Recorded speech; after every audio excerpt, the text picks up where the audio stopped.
ಈ ವಿಡಿಯೋದಲ್ಲಿ ಹಸಿ ತೆಂಗಿನಕಾಯಿ ಹಾಗೂ ರವೆನ ಬಳಸ್ಕೊಂಡು ಒಂದು ಅದ್ಭುತವಾದ ಸಿಹಿಯನ್ನು ಮಾಡಿ ತೋರಿಸ್ತಾ ಇದ್ದೀನಿ.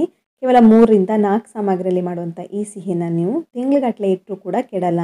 10 ರಿಂದ 15 ನಿಮಿಷದಲ್ಲಿ ಇದನ್ನು ನೀವು ಮಾಡ್ಕೊಳ್ಬೋದು. ಬಾಯಲ್ಲಿಟ್ಟರೆ ಕರ್ಕೊ ಹೋಗುವಂಥ ಈ ಸಿಹಿಯನ್ನು ಹೇಗೆ ಮಾಡೋದು, ಇದಕ್ಕೇನೆಲ್ಲ ಸಾಮಗ್ರಿಗಳು ಬೇಕಾಗುತ್ತೆ ಅಂತ ನೋಡೋಣ. ಹೆಲೋ ಫ್ರೆಂಡ್ಸ್, ನಮಸ್ತೆ. ಶ್ರೀ ಮ್ಯಾಜಿಕ್ ಕಿಚನ್ಗೆ ಸುಸ್ವಾಗತ. ಈ ರೆಸಿಪಿನ ಮಾಡ್ಕೊಳ್ಳೋದಕ್ಕೆ ನಾನಿಲ್ಲಿ 1 ಕಪ್ ಆಗೋಷ್ಟು ರವೆಯನ್ನು ತೊಗೊಂಡಿದ್ದೀನಿ. ನಾನು ಬಾಂಬೆ ರವೆನ ತೊಗೊಂಡಿರೋದು. ನೀವು ಬೇಕಾದರೆ ಇದಕ್ಕೆ ಚಿರೋಟಿ ರವೆನ ತೊಗೊಳ್ಬೋದು. ಚಿರೋಟಿ ರವೆ ಇದ್ದರೆ ಚೆನ್ನಾಗಾಗತ್ತೆ. ಇನ್ನು ಈ ರೀತಿ ಮಿಕ್ಸಿ ಜಾರ್ಗೆ ಹಾಕಿಬಿಟ್ಟು ಪೌಡ್ರ್ ಮಾಡ್ಕೊಳ್ಬೇಕಂತೇನಿಲ್ಲ. ನಾನಿಲ್ಲಿ ಬಾಂಬೆ ರವೆನ ತೊಗೊಂಡಿರೋದ್ರಿಂದ ಇದನ್ನೊಂದು ಸ್ವಲ್ಪ ಪೌಡ್ರ್ ಮಾಡ್ಕೊಳ್ತಾ ಇದ್ದೀನಿ. ಸ್ವಲ್ಪ ದೊಡ್ಡದಾಗಿರೋದ್ರಿಂದ, ಮೀಡಿಯಮ್ ಸೈಜ್ ರವೆ ಆಗಿರೋದ್ರಿಂದ ಇದನ್ನು ಸ್ವಲ್ಪ ಪೌಡ್ರ್ ಮಾಡ್ಕೊಂಡಿದ್ದೀನಿ. ಚಿಕ್ಕ ರವೆ ಆದರೆ ಇದನ್ನು ಪೌಡ್ರ್ ಮಾಡ್ಕೊಳ್ಬೇಕಂತಲೂ ಏನಿಲ್ಲ. ಈ ರೀತಿ ರವೆಯನ್ನು ಪೌಡ್ರ್ ಮಾಡ್ಕೊಂಡ ನಂತರ ಇದನ್ನೊಂದು ಪ್ಯಾನ್ಗೆ ಹಾಕ್ಕೊಳ್ತಾ ಇದ್ದೀನಿ.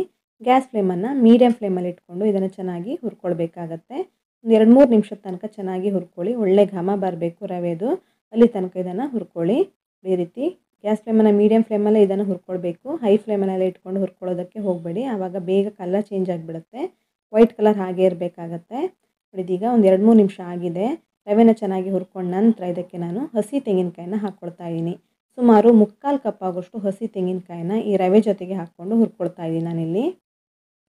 ಹಸಿ ತೆಂಗಿನಕಾಯಿ ಬದಲಿಗೆ ನೀವು ಒಣ ಕೊಬ್ಬರಿನ ಕೂಡ ಉಪಯೋಗಿಸ್ಕೊಳ್ಬೋದು. ಹಸಿ ತೆಂಗಿನಕಾಯಿನ ತೊಗೊಂಡಿರೋದ್ರಿಂದ ಇದನ್ನು ಸ್ವಲ್ಪ ಹೊತ್ತು ಹುರ್ಕೊಳ್ಬೇಕಾಗತ್ತೆ. ಹಸಿ ಅಂಶ ಎಲ್ಲ ಹೋಗಿ ಡ್ರೈ ಆಗೋ ತನಕ. ಇಲ್ಲಾಂದರೆ ಈ ರೆಸಿಪಿನ ಇನ್ನೂ ಬೇಗ ಮಾಡ್ಕೊಳ್ಬೋದು. ನೀವು ಒಣ ಕೊಬ್ಬರಿನ ತೊಗೊಂಡ್ರೆ ಇಷ್ಟು ಹೊತ್ತು ಹುರ್ಕೊಳ್ಬೇಕಂತ ಏನಿಲ್ಲ, ಸ್ವಲ್ಪ ಬಿಸಿ ಮಾಡಿಕೊಂಡ್ರೆ ಸಾಕಾಗುತ್ತೆ. ನೋಡಿ, ಇದೀಗ ಚೆನ್ನಾಗಿ ಡ್ರೈ ರೋಸ್ಟ್ ಆಗ್ತಾ ಇದೆ. ನಾನಿಲ್ಲಿ ತುಪ್ಪವನ್ನೇನು ಬಳಸಿಲ್ಲ ಇದನ್ನು ಹುರ್ಕೊಳ್ಳೋದಕ್ಕೆ, ಹಾಗೆ ಡ್ರೈ ರೋಸ್ಟ್ ಮಾಡ್ಕೊಳ್ಬೋದು. ತುಪ್ಪ ಕೂಡ ಹಾಕ್ಕೊಂಡು ಇದನ್ನು ನೀವು ಹುರ್ಕೊಳ್ಬೋದು. ಇದೀಗ ಒಳ್ಳೆ ಘಮ ಬರ್ತಾ ಇದೆ. ರವೆ ಹಾಗೆ ತೆಂಗಿನಕಾಯ್ದು ಎರಡರದ್ದು ಒಳ್ಳೆ ಘಮ ಬರ್ತಾ ಇದೆ ಅನ್ನುವಾಗ ಗ್ಯಾಸ್ ಫ್ಲೇಮನ್ನು ಆಫ್ ಮಾಡ್ಕೊಳ್ಬೋದು. ಸ್ವಲ್ಪ ಬಿಸಿ ಇದೆ, ಇದನ್ನು ಹಾಗೆ ಸೈಡಲ್ಲಿ ಇಟ್ಟಿರ್ತೀನಿ. ನಂತರ ಇದನ್ನು ಉಪಯೋಗಿಸ್ಕೊಳ್ತಾ ಇದ್ದೀನಿ. ಈಗ ಒಂದು ದಪ್ಪ ತಳದ ಪಾತ್ರೆ ತೊಗೊಂಡಿದ್ದೀನಿ. ದಪ್ಪ ತಳದ ಪಾತ್ರೆಗೆ ಒಂದು 2-3 ಟೇಬಲ್ ಸ್ಪೂನ್ ಆಗೋಷ್ಟು ತುಪ್ಪವನ್ನು ಹಾಕ್ಕೊಳ್ತಾ ಇದ್ದೀನಿ. ತುಪ್ಪ ಸ್ವಲ್ಪ ಬಿಸಿ ಮಾಡಿಕೊಂಡು ಇದಕ್ಕೆ ಡ್ರೈ ಫ್ರೂಟ್ಸನ್ನು ಹಾಕ್ಕೊಳ್ಬೇಕಾಗತ್ತೆ. ನಿಮ್ಮ ಹತ್ರ ಏನೆಲ್ಲ ಡ್ರೈ ಫ್ರೂಟ್ಸ್ ಇದೆ ಅದನ್ನೆಲ್ಲ ಸೇರಿಸ್ಕೊಳ್ಬೋದು. ನಾನಿಲ್ಲಿ ಬಾದಾಮಿ ಹಾಗೆ ಗೋಡಂಬಿನ ಕೂಡ ಹಾಕ್ಕೊಳ್ತಾ ಇದ್ದೀನಿ. ನಿಮ್ಮ ಹತ್ರ ಪಿಸ್ತಾ ಅಥವಾ ಬೇರೆ ಡ್ರೈ ಫ್ರೂಟ್ಸ್ ಇದ್ದರೆ ಕೂಡ ಹಾಕ್ಕೊಳ್ಬೋದು. ಇದನ್ನು ಸ್ವಲ್ಪ ಕಲರ್ ಚೇಂಜ್ ಆಗೋ ತನಕ ಹುರ್ಕೊಳ್ಳಿ. ನೋಡಿದೀಗ ಚೆನ್ನಾಗಿ ಹುರ್ಕೊಳ್ತಾ ಇದ್ದೀನಿ ಈ ಡ್ರೈ ಫ್ರೂಟ್ಸನ್ನು. ಬಾದಾಮಿ ಹಾಗೆ ಈ ಗೋಡಂಬಿ ಕಲರ್ ಚೇಂಜ್ ಆದ ನಂತರ ಇದ್ರ ಜೊತೆಗೆ ನಾನು ಒಣ ದ್ರಾಕ್ಷಿನ ಕೂಡ ಹಾಕ್ಕೊಳ್ತಾ ಇದ್ದೀನಿ. ಎಷ್ಟು ಬೇಕಾದರೂ ಹಾಕ್ಕೊಳ್ಬೋದು. ನಾನಿಲ್ಲಿ ಒಂದು 15 ರಿಂದ 20 ಒಣ ದ್ರಾಕ್ಷಿಯನ್ನು ಹಾಕ್ಕೊಂಡು ಇದನ್ನು ಕೂಡ ಹುರ್ಕೊಳ್ತಾ ಇದ್ದೀನಿ. ದ್ರಾಕ್ಷಿ ಉಬ್ಬಿ ಬರೋ ತನಕ ಚೆನ್ನಾಗಿ ಹುರ್ಕೊಳ್ಳಿ. ನೋಡಿ, ಬಾದಾಮಿ ಹಾಗೆ ಗೋಡಂಬಿ ಕಲರ್ ಕೂಡ ಚೇಂಜ್ ಆಗಿದೆ. ಇದ್ರ ಜೊತೆಗೆ ನಾನು ಒಣ ದ್ರಾಕ್ಷಿಯನ್ನು ಕೂಡ ಹಾಕ್ಕೊಂಡಿದ್ದೀನಿ, ಅದು ಕೂಡ ಉಬ್ಬಿ ಬರ್ತಾ ಇದೆ. ಇವಿಷ್ಟನ್ನು ನಾನು ತೆಗೆದೊಂದು ಪ್ಲೇಟಲ್ಲಿ ಹಾಕ್ಕೊಳ್ತಾ ಇದ್ದೀನಿ. ಇದನ್ನು ಸೈಡಲ್ಲಿ ಇಟ್ಟಿರ್ತೀನಿ, ಈ ಒಣ ದ್ರಾಕ್ಷಿ, ಗೋಡಂಬಿ ಹಾಗೆ ಬಾದಾಮಿಯನ್ನು. ನಂತರ ಇದನ್ನು ಉಪಯೋಗಿಸ್ಕೊಳ್ತಾ ಇದ್ದೀನಿ. ಇದನ್ನು ನಾನು ಸೈಡಲ್ಲಿ ಇಟ್ಟ ನಂತರ ಇದೇ ಪಾತ್ರೆಗೆ ನಾನು ಸಕ್ಕರೆನ ಹಾಕ್ಕೊಳ್ತಾ ಇದ್ದೀನಿ. ಸುಮಾರು ಅರ್ಧ ಕಪ್ ಆಗೋಷ್ಟು ಸಕ್ಕರೆನ ಹಾಕ್ಕೊಳ್ತಾ ಇದ್ದೀನಿ. ನೀವು ಸಕ್ಕರೆನ ಹೆಚ್ಚು ಕಮ್ಮಿ ಹಾಕ್ಕೊಳ್ಬೋದು. ಜಾಸ್ತಿ ಸಿಹಿ ಬೇಕನ್ನೋರಾದರೆ ಇನ್ನೂ ಸ್ವಲ್ಪ ಜಾಸ್ತಿ ಸಕ್ಕರೆನ ಹಾಕ್ಕೊಳ್ಬೋದು, ಅಥವಾ ಕಮ್ಮಿ ಬೇಕನ್ನೋರಾದರೆ ಸ್ವಲ್ಪ ಕಮ್ಮಿನೇ ಹಾಕ್ಕೊಳ್ಬೋದು. ಇದಕ್ಕೆ ನೀರನ್ನು ಹಾಕ್ಕೊಂಡಿದ್ದೀನಿ ನಾನು. ಸ್ವಲ್ಪ ಒಂದು 1/4 ಕಪ್ ಆಗೋಷ್ಟು ನೀರನ್ನು ಹಾಕ್ಕೊಂಡ್ರೆ ಸಾಕಾಗತ್ತೆ. ನೋಡಿ, ಇದೀಗ ಸಕ್ಕರೆನ ಕರಗಿಸ್ಕೊಳ್ತಾ ಇದ್ದೀನಿ. ಇದೇ ಪಾತ್ರೆ ಹಾಕ್ಕೊಳ್ಬೇಕಂತೇನಿಲ್ಲ, ತುಪ್ಪ ಇದೆಯಲ್ಲ ಅದೇ ಪಾತ್ರೆ ಹಾಕ್ಕೊಳ್ಬೇಕಂತೇನಿಲ್ಲ, ಬೇರೆ ಪಾತ್ರೆಗೂ ಹಾಕ್ಕೊಳ್ಬೋದು. ತುಪ್ಪ ವೇಸ್ಟ್ ಆಗಬಾರ್ದು, ಅದಕ್ಕೋಸ್ಕರ ನಾನೀಗ ಅದೇ ಪಾತ್ರೆಗೆ ನಾನು ಸಕ್ಕರೆನ ಸೇರಿಸ್ಕೊಂಡು ಸಕ್ಕರೆನ ಕರಗಿಸ್ಕೊಳ್ತಾ ಇದ್ದೀನಿ. ನೋಡಿದೀಗ ಸಕ್ಕರೆ ಚೆನ್ನಾಗಿ ಕರಗಿದೆ. ಈ ರೀತಿ ನೊರೆ ನೊರೆ ಬರೋದಕ್ಕೆ ಸ್ಟಾರ್ಟ್ ಆಗಿದೆ. ನನಗೆ ಈಗ ಒಂದೆಳೆ ಪಾಕ ಬೇಕಾಗಿದೆ, ಹಾಗಾಗಿ ಇದನ್ನು ಚೆಕ್ ಮಾಡಿ ನೋಡ್ತಾ ಇದ್ದೀನಿ. ನೋಡಿ, ಈ ರೀತಿ ನೊರೆ ಬರೋದಕ್ಕೆ ಸ್ಟಾರ್ಟ್ ಆಗುತ್ತಲ್ಲ, ಆವಾಗ ಚೆಕ್ ಮಾಡಿ ನೋಡಬೇಕು. ಒಂದೆಳೆ ಪಾಕ ಬರುತ್ತೆ ಆವಾಗ. ನೋಡಿ, ಕಾಣಿಸ್ತಿರ್ಬೋದು, ಲೈಟಾಗಿ ಒಂದೆಳೆ ಪಾಕ ಬರ್ತಾ ಇದೆ. ಇಷ್ಟಾದರೆ ಸಾಕಾಗುತ್ತೆ ಈ ಸಿಹಿ ಮಾಡ್ಕೊಳ್ಳೋದಕ್ಕೆ. ಇದಕ್ಕೆ ನಾನು ಮೊದಲಿಗೆ ರೆಡಿ ಮಾಡ್ಕೊಂಡು ಇಟ್ಕೊಂಡಿದ್ದೀನಲ್ಲ ರವೆ ಹಾಗೆ ಹಸಿ ತೆಂಗಿನಕಾಯಿನ ರೋಸ್ಟ್ ಮಾಡಿ ಇಟ್ಕೊಂಡಿರೋದು, ಅದನ್ನು ಇದಕ್ಕೆ ಸೇರಿಸ್ಕೊಂಡಿದ್ದೀನಿ.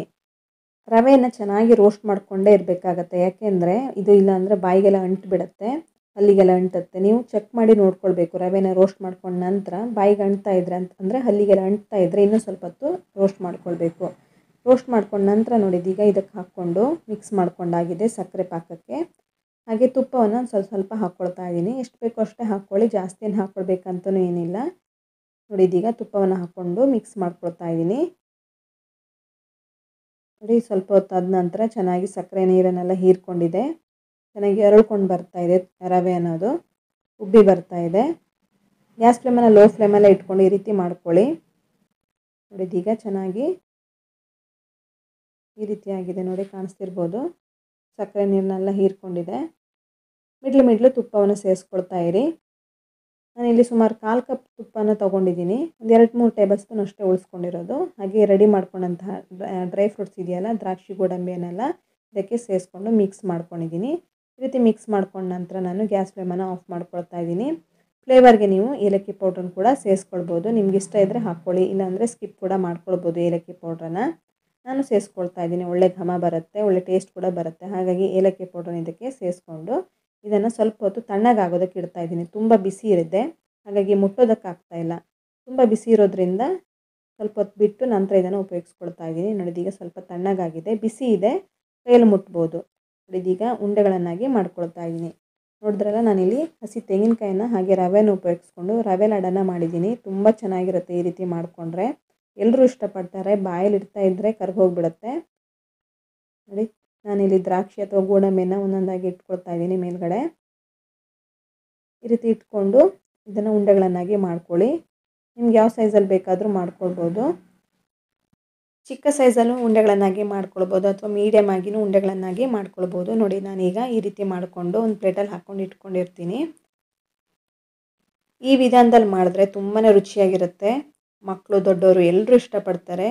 ವಿಶೇಷ ಸಂದರ್ಭಕ್ಕೆ ಇದನ್ನು ಮಾಡ್ಕೊಳ್ಬೋದು ಅಥವಾ ಸಿಹಿ ತಿನ್ನಬೇಕಂತ ಮನಸ್ಸಾದಾಗ ಕ್ವಿಕ್ಕಾಗಿ ಒಂದು 10ರಿಂದ 15 ನಿಮಿಷದ ಒಳಗಡೆ ಇದನ್ನು ರೆಡಿ ಮಾಡ್ಕೊಳ್ಬೋದು. ನೋಡಿ, ನಾನೀಗ ರೆಡಿ ಮಾಡ್ಕೊಂಡು ಇಟ್ಕೊಂಡಿದ್ದೀನಿ. ಇದನ್ನು ನೀವು ಫ್ರಿಜ್ಜಲ್ಲಿ ಇಡೋದಕ್ಕಿಂತ ಹೊರಗಡೆ ಡಬ್ಬಿಯಲ್ಲಿ ಏರ್ ಕಂಟೈನರ್ ಡಬ್ಬಿಯಲ್ಲಿ ಸ್ಟೋರ್ ಮಾಡಿ ಇಟ್ಕೊಳ್ಬೋದು. ಫ್ರಿಜ್ಜಲ್ಲಿ ಇಟ್ಟರೆ ಬೇಗನೆ ಗಟ್ಟಿಯಾಗಿಬಿಡುತ್ತೆ. ಹಾಗಾಗಿ ಹೊರಗಡೆ ಇಟ್ಕೊಂಡ್ರೆ ಸಾಫ್ಟಾಗಿ ರುಚಿಯಾಗಿರುತ್ತೆ. 1 ತಿಂಗಳಿಟ್ಟರು ಇದು ಕೆಡಲ್ಲ. ನೀವು ಮಾಡಿದಾಗ ಹೇಗಿರುತ್ತೋ ಅದೇ ರೀತಿ 1 ತಿಂಗಳ ನಂತರನೂ ಕೂಡ ಅದೇ ರೀತಿ ಸಾಫ್ಟಾಗಿಯೇ ಇರುತ್ತೆ. ಈ ವಿಧಾನದಲ್ಲಿ ಮಾಡಿಕೊಂಡ್ರೆ ನೋಡಿ ಎಷ್ಟೊಂದು ಸಾಫ್ಟಾಗಿ ಬಂದಿದೆ, ಕಾಣಿಸ್ತಿರ್ಬೋದು. ದ್ರಾಕ್ಷಿ ಗೋಡಂಬಿನೆಲ್ಲ ಸೇರಿಸಿರೋದ್ರಿಂದ ತುಂಬಾ ರುಚಿಯಾಗಿರುತ್ತೆ. ತುಂಬಾ ಸಾಫ್ಟಾಗಿ ಬಾಯಲ್ಲಿ ಇಡ್ತಾ ಇದ್ದಾಗೆ ಕರಗಿಬಿಡುತ್ತೆ. ನೋಡಿ ಎಷ್ಟೊಂದು ಸಾಫ್ಟಾಗಿದೆ ಅಂತ. ಈ ವಿಧಾನದಲ್ಲಿ ಒಂದ್ಸಲ ಮಾಡ್ಕೊಂಡು ನೋಡಿ, ಎಲ್ಲರೂ ಇಷ್ಟಪಡ್ತಾರೆ ಹಬ್ಬಕ್ಕೆ, ವಿಶೇಷ ಸಂದರ್ಭಕ್ಕೆ. ಫ್ರೆಂಡ್ಸ್, ನಾನು ಮಾಡ್ತಾ ಇರೋಂಥ ಎಲ್ಲ ರೆಸಿಪಿಗಳು ನಿಮಗೆ ಇಷ್ಟವಾಗ್ತಾ ಇದ್ದರೆ ನಿಮ್ಮ ಫ್ರೆಂಡ್ಸ್ ಹಾಗೂ ಫ್ಯಾಮಿಲಿ ಮೆಂಬರ್ಸೊಂದಿಗೆ ರೆಸಿಪಿಗಳನ್ನೆಲ್ಲ ಶೇರ್ ಮಾಡೋದಕ್ಕಂತೂ ಮರಿಲೇಬೇಡಿ. ಹಾಗೆ ನೀವು ಈ ರೆಸಿಪಿಗಳನ್ನೆಲ್ಲ ಟ್ರೈ ಮಾಡ್ತಾ ಇದ್ದರೆ ಹೇಗೆ ಬಂತು, ಯಾವ ರೀತಿ ಬಂತು ಅಂತ ಕಮೆಂಟ್ ಸೆಕ್ಷನಲ್ಲಿ ಕಮೆಂಟ್ ಮಾಡೋದಕ್ಕಂತೂ ಮರಿಲೇಬೇಡಿ. ಇನ್ನಷ್ಟು ಹೊಸ ರೆಸಿಪಿಗಳೊಂದಿಗೆ ಸಿಗೋಣ. ಧನ್ಯವಾದಗಳು.